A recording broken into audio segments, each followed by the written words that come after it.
Oh, Minsc Boo, how I love you so. Minsc Boo, Timeless Heroes. Let's do a Commander deck tech. MTG Friends here. What's up? What's up? All right, Minsc Boo, Timeless Heroes. This is out of Commander Legends Battle for Baldur's Gate. This is just gonna be a super fun deck for you to play. Let's go look at the packages. Let's look at my packages, yo. What? Whatever. Land package, not super exciting, but you know, gotta have land to play. Lots and lots of ramp and extra shizzle there. Counters, because we're gonna be doing lots of counters with what Minsc does. Planeswalkers, you don't see a lot of Planeswalkers in our builds, but you know what? We got a couple in this one. Recursion, not really much going on there. Not really much going in Proliferate either. We got some draw, some protection, some removal, and shenanigans, and a couple haste pieces. All right, so let's talk about Boo, yo. Let's talk about Boo. Minsc Boo, Timeless Heroes for 4.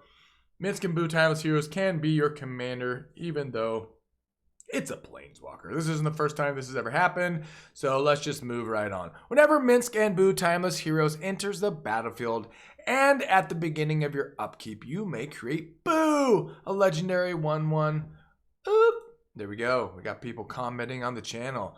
Upkeep, you may create Boo, a legendary 1/1 red hamster creature token with trample and haste. Oh, we love you, Boo. And for up 1, put 3 1/1 counters on up to 1 target creature with trample or haste. And for 2, sack creature. When you do, Minsc Boo, Timeless Heroes deals X damage to any target, where X is that creature's power. If the sacrificed creature was a hamster, draw X cards. I'm loving everything about this. Man, can you imagine how crazy this would be if you could do that at instant speed, which you can't because you know what?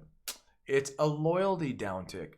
But anyways, anywho, we like it. We like it a lot. So let's just get into this. This is going to be mostly a build about doubling seasons and adding 1/1 counters. Not necessarily proliferating the crap out of everything. Let's jump in. And of course, as usual, we have the maybe board where it's things that just didn't quite make the cut. You can check it. It's not necessarily budgetary things, just things that didn't quite make the cut. So let's jump in now that we know what the commander does. Counters. Yes, very much so. Let's live in some counter moments. I mean, Avenger of Zendikar, this is a staple when it comes to creating extra things. Landfall. It drops for 7, holy shnikes, and then landfall puts a 1/1 counter on each plant creature you control, which you get those plants when it hits the battlefield for each land you control. You should be fairly familiar with this card. If you're not, I would be shocked indeed. Branching Evolution, if 1 or more 1/1 counters would be put on a creature, put twice that many instead.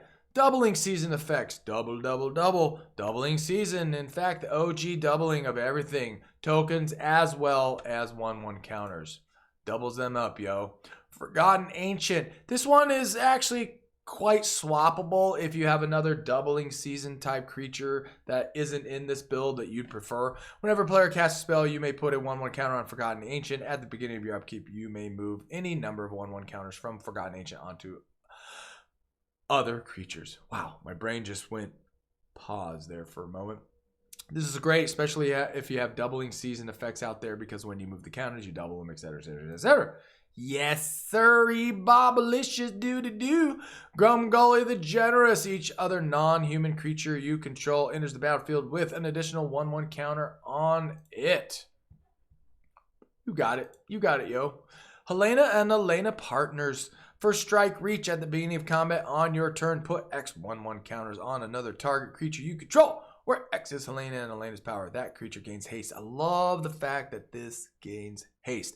As of this recording, this card is actually still in standard, and I have a deck that actually runs this. Oh, total side note, if you want to see more episodes about me running stuff in standard on Arena, I will maybe appease you, appease the gods, appease the MTG Friends gods.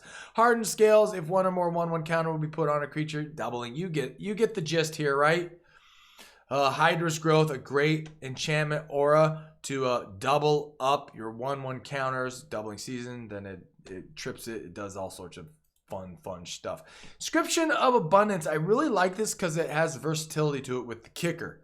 Put 2/1/1 counters on target creature, and or depending on if you kicked it, target player gains X life, where X is the greatest power among creatures you control, and target creature you control fights creature you don't control. You get to do all 3 if you kicked it. So for 5, you get to do all 3. For the mere 2, it can get you out of a pinch if there's stuff you need to do at instant speed, which is what I like, which is why it's in here. Colonian Hydra, 5-drop. Colonian Hydra enters with 4/1/1, so doubling seasons, double, trip, man, it gets out of control. Whenever Colonian Hydra attacks, double the number of 1/1 counters on each creature you control. So yes, a very nice Hydra indeed. Hydra. Hail Hydra. Managorger Hydra. Whenever a player casts a spell, put a 1/1 counter on Managorger Hydra. So, and then we got some proliferation with the Sword of Truth and Justice. Whenever equipped creature deals combat damage, put a 1/1 counter on it and proliferate. Yes, sir. And for those of you who don't know what proliferate is, I guess I should say, choose any number of permanents and or players, then give each another counter of each kind already there. Very nice sword. Very nice sword indeed. Turian Mauler. Turian, well, however you say that. It's an old card, multiple reprints. Whenever an opponent casts a spell, you may put a 1/1 counter on it. Yes, sirree, Bob. The Ozolith. This one is out of Ikoria. This one is a fabulous card. I can't believe it's gotten more expensive than it was. Wow. Hopefully you picked up a few of these when it first came out. Whenever a creature you control leaves the battlefield, if it had a counter on it, put those counters on the Ozolith. At the beginning of combat on your turn, if the Ozolith has counters on it, you may move all counters from Ozolith onto a creature. Holy shnikes. Yes, sirree, Bob. I think I've said yes, sirree, Bob twice in this episode. Thundering Raiju for 4 out of Kamigawa. Boy, did I love the Kamigawa set. I often say Kawigama set, but it's actually Kamigawa set. Yes. Anyways, it's got haste. It's a 3/3. And whenever it attacks, put a 1/1 counter on target creature you control. And if that wasn't enough, it does more. Then it deals X damage to each opponent, where X is the number of modified creatures you control other than itself, which hopefully your board is wide and you got all sorts of modified creatures. Modified creatures just means it has something different about it than its standard. So a +1 counter, an enchantment aura on it, etc. Ulash the Hate Seed. Enters the battlefield with a 1/1 counter on it for each other red creature you control, and a 1/1 counter on it for each other green creature you control. Well, hey, those are our colors, so hey, yay. For 1, remove a 1/1 counter from it, choose 1, deal 1 damage to target creature, or create a 1/1 green sap creature token. Love it, folks. All right, Vigor, because who doesn't want just a plethora of 1/1 counters on things? I tend to run Vigor in like probably almost every green deck I have. I mean, unless there's just an absolute reason not to run Vigor. I mean, this just gives you such great protection with the creature swinging in. The damage gets converted into 1/1 counters, except for Vigor. Don't ever forget that Vigor doesn't get the 1/1 counters. So that is susceptible to being smacked across the face with a wet noodle, and Vigor goes bye-bye. I love the artwork for that too. Vorinclex is just a bananas card. It has done nothing but go up in value since it came out. It's a doubling season inside of a body of a nice little Phyrexian Praetor. If you would put 1 or more counters on a permanent player, put twice that many. For your opponents, it's half that many, which is hilarious, and it's rounded down. So, and if that wasn't enough, it's got trample and it's got haste. So that is awesomeness maximus. Beast Whisperer, we're into draw now. Whenever creature is cast, not enters, but cast, draw a card. Garruk's Uprising, because we are dealing with beefy creatures. When it hits the field, if you have a creature 4 or greater, you draw a card. And whenever a creature with power 4 or greater enters the battlefield under control, draw a card. Draw. Hunter's Inside. Choose target creature you control. Whenever that creature deals combat damage to a player or Planeswalker this turn, draw that many cards. You can get a lot out of that. Inspiring Call. Draw a card for each creature you control with a 1/1 counter on it. I mean, if that wasn't enough, those creatures also get indestructible at instant speed. Love it. Return of the Wild Speaker. You're going to see this card a lot, especially in the play groups I'm in, because it's just that fantastic. Versatile, usually used for the draw mechanic, because it's instant speed. Draw cards equal to the greatest power among non-human creatures you control. So obviously if you're running humans, this card sucks for you. Non-human creatures you control get 3/3 until end of turn. So don't make that mistake and put it in accidentally. Anyways, Sylvan Library draw. We all know what Sylvan Library does at this point, right? Well, you get to look at 3 cards, each upkeep, and then you can pay up to 4 and 4 life if you keep all 3 in your hand. And then you can shuffle them back onto the deck, still grabbing your 1. That was a really weird way of explaining that, right? You get net 3, but it costs you 8 each time. There you go. But you can choose. You get to choose. Toski, staple, green, ever since it came out in Kaldheim. Spell can't be countered. It's indestructible. Attacks each turn. And any of your creatures that smack in the face, you draw a card. So great. So great. Wheel of Misfortune. I mean, yeah, you could put in Wheel of Fortune if you have it. Do I have it? I might have a Wheel of Fortune. I just don't typically run it. Anyways, I digress. Wheel of Misfortune for 3. Each player secretly chooses a number 0 or greater. Then all players reveal those numbers simultaneously and determine the highest and lowest number revealed this way. Wheel of Misfortune deals damage equal to the highest number to each player who chose. I know English. That number. Each player who didn't choose the lowest number discards their hand, then draws 7 cards. I mean, you get the gist. You don't need me to explain this anymore, right? You draw cards. But there's a little bit of politics involved. All right, we are into the Hasty Hastersons. Anger, haste if it's in your graveyard. Haste if you have a mountain, which you will. Fervor, creatures have haste. Doesn't get much simpler than that. Cost you 3. There you go. Boom, shalaka-laka in the room. All right, should we go through lands? You know what? We'll just briefly go through lands. Everything you would expect in here. The dualies, Crag Crown Path. I guess Bala Ged is different than normal. This one's in here that has a flip, which is a land that comes in tapped, or you can return a card from your graveyard, which is so great. An Eternal Witness in the form of a land. A lot of forests, a lot of mountains, nothing super crazy. We got the Molda cards here, Shatter Skull, Smashing, if you so desire. It can come in on the flip side for bolt damage, and Turn Timber Symbiosis as well, the one where you can put 1/1 counters on, because after all we're doing a lot of counters. Shatter Skulls, where we can do X damage. If it's 6 or more, it just completely smacks the face. Hardcore, not the face, creatures. And Yavimaya is probably the other one of note. Each land is a forest in addition to its other land types. For any of you running Forest Walk, a must card to have. And Urza Saga in here, because most likely you're going to go fetch up your Soul Ring that you didn't get in your opening hand, that kind of thing. Urza Saga, totally swappable card. You don't need to shove this in here for the, holy moly, 25 bucks now? Wow, this thing just keeps creeping up in price. Anyways, Urza Saga, if you got it, rock it. If you don't. It's a great one. All right, we are into Planeswalkers. Planeswalkers in Gruul.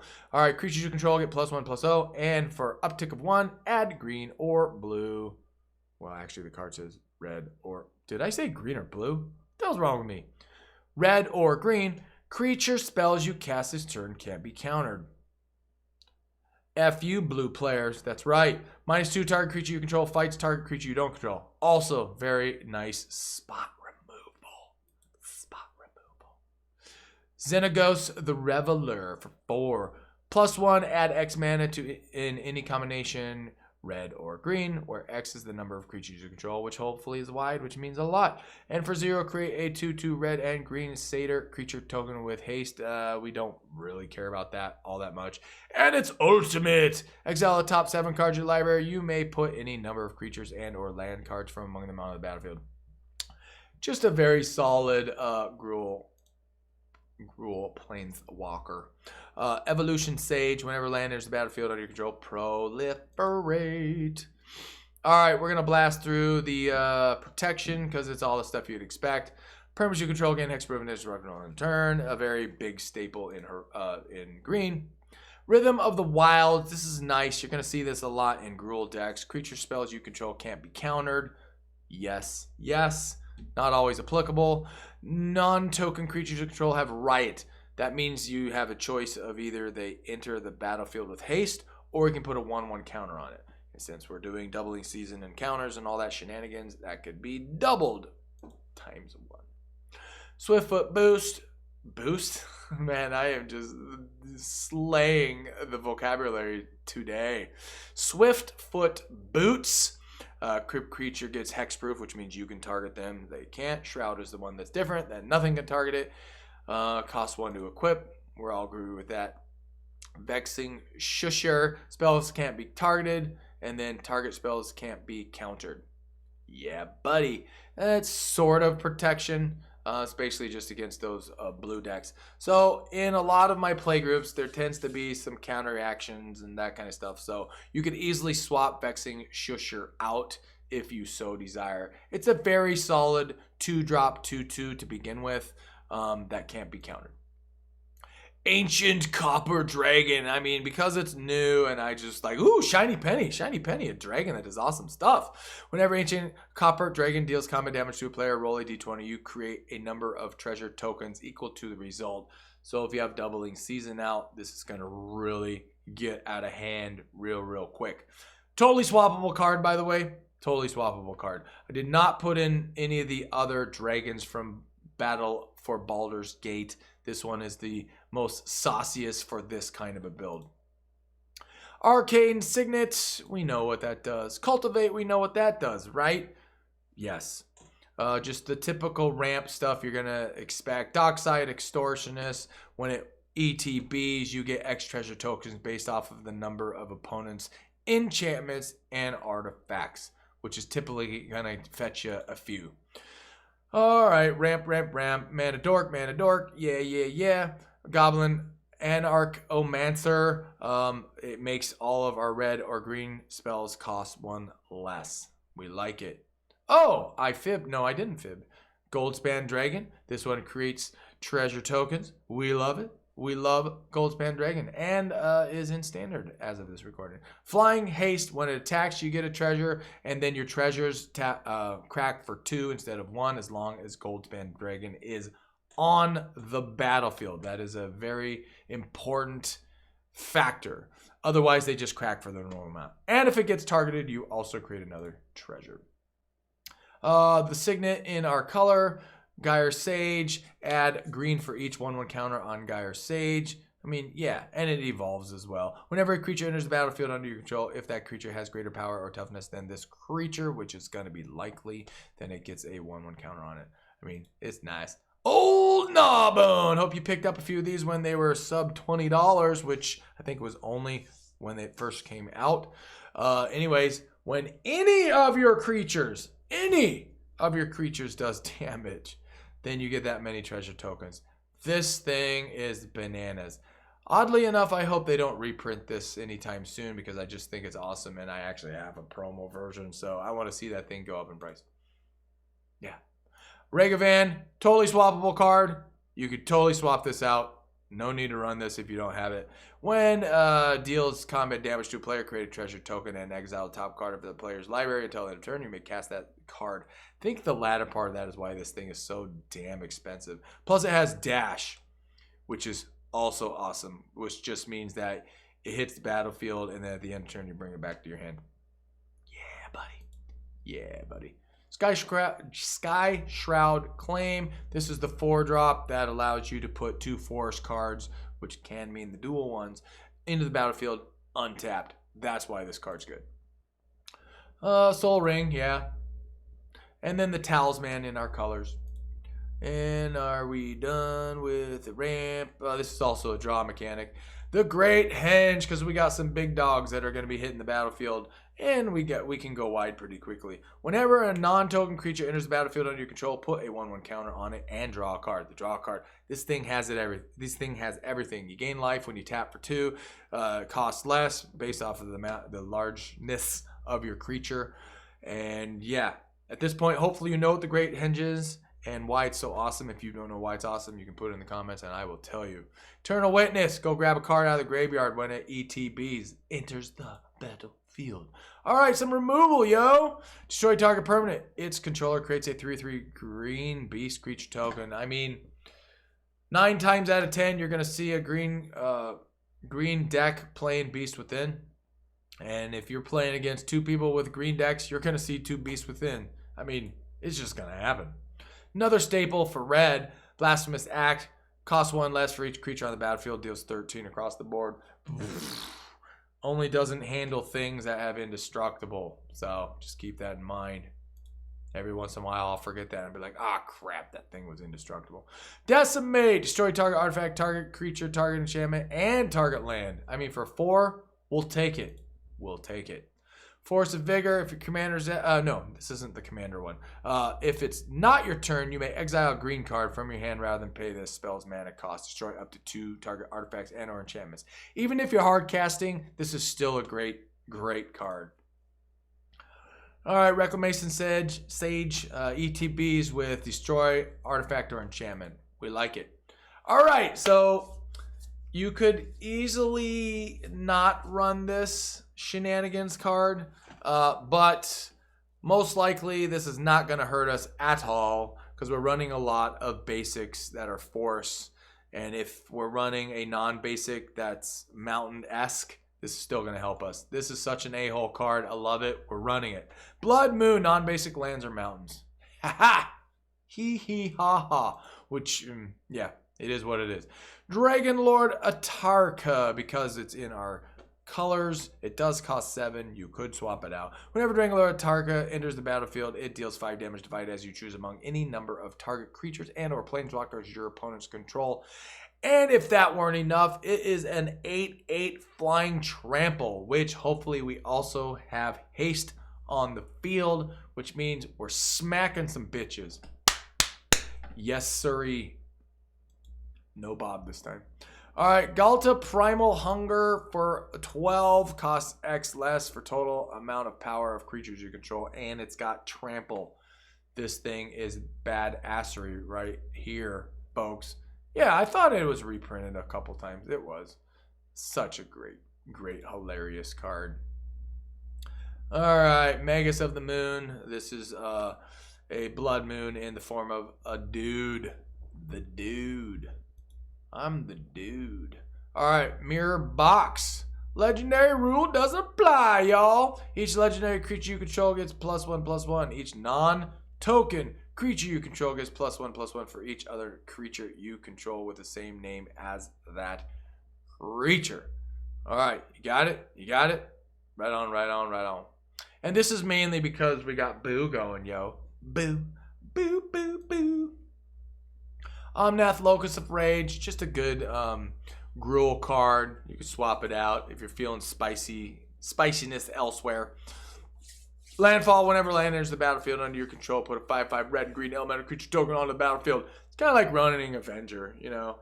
You just tend to run cool stuff like that. Whenever Omnath, Locus of Rage, or another elemental you control dies, Omnath deals 3 damage to target creature or player. The first half of this is the coolest part of this, in my humble opinion. All right, a few more shenanigan cards. Quartzwood Crasher for 2 red, red, green. It's a 6/6, which is nice. It's got trample, which is nice. Whenever one or more creatures you control with trample deals combat damage to a player, create an excess green dinosaur.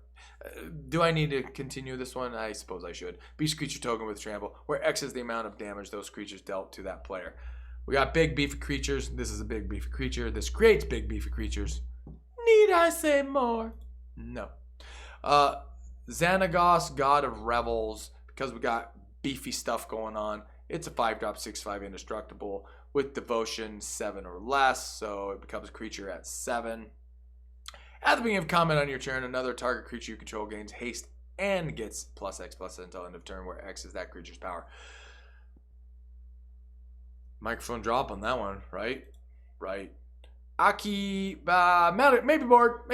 These are the ones that didn't make the cut. All right, so we've gone through it. Get to it. Yeah. So Minsc Boo, Timeless Hero. This is sort of a build synergizing with a lot of counters. beefy creatures, what Gruul does with a lot of ramp, with green. You get the gist here, right?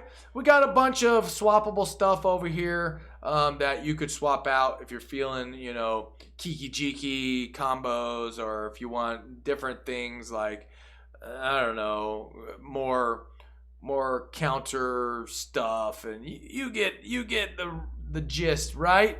Right on to the break of dawn. All right, deck tech for Minsc and Boo, Timeless Heroes. Subscribe if you're not subscribed. Like the button, it helps us. Yes, positive reinforcement is always helpful. All right, cooliosis. Thanks for checking it out. Peace.